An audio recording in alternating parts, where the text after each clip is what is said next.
Welcome to the next episode of the SVI Shoot Through series, and this episode is getting a bit hot. Jaco, what are we shooting?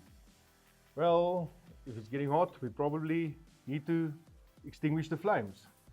What would a fire extinguisher do against the 9mm and the 223? What do you think, Nicole? I've got a feeling 9mm just about will go through. Maybe we'll have to use 223, we'll see. But most of us have got a fire extinguisher in the car. It's a valid question. Let's shoot it.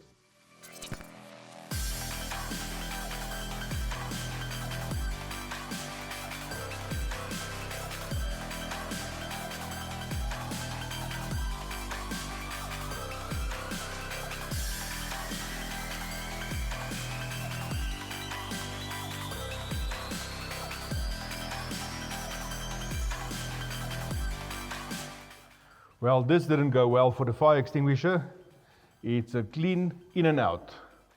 So it can extinguish a fire, but not the power of 9mm. Rather get yourself a SVI armored vehicle.